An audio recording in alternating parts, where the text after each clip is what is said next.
ঘরে মোটামুটি বার্গার বানানোর মতো সবকিছুই ছিল, সেই সব দিয়ে বানাতে বসেছিলাম বার্গার। খেতে যে ভীষণই ভালো হয়েছে সেটা বললে হবে না, কিন্তু আপাতত কাজ চালানোর মতো চলে যাবে। শনিবারে আমাদের বাড়ির জাতীয় খাবার মুগ ডাল, শীতকাল স্পেশাল ফুলকপি আর আমার পছন্দের পোস্ত।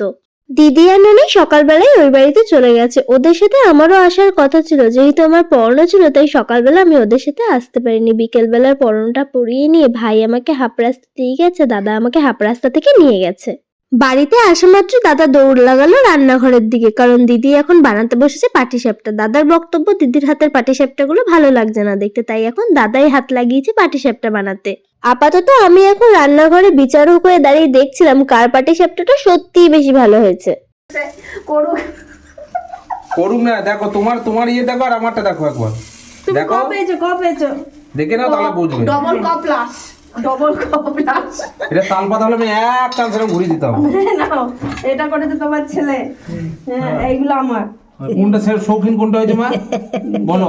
শৌখিন রান্নাঘরে চলছিলই নানা রকম কাণ্ড কারখানা, তাই বাইরে বেরিয়ে চলে এসেছিলাম আমি মুড়ি মাখা করতে। শীতকালেই সব সবজি দিয়ে মুড়ি মাখা খেতে কিন্তু দারুণ লাগে। শুধু যে এত সুন্দর করে মুড়ি মাখা ছিল তা নয়, তার সাথে আবার ছিল সিঙ্গারা আর চপ।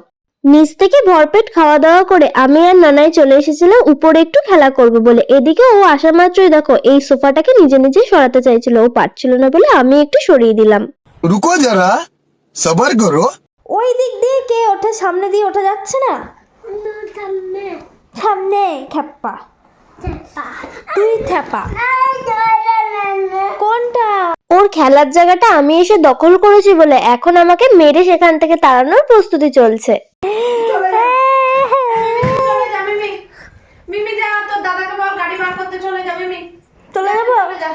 আমি চলে যাবো, উঠে যাবো আগে। একটা হাম্পি দে, আমি উঠে যাবো। হাম্পি দে।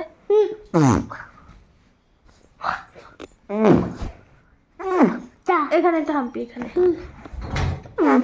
একটা নোজে।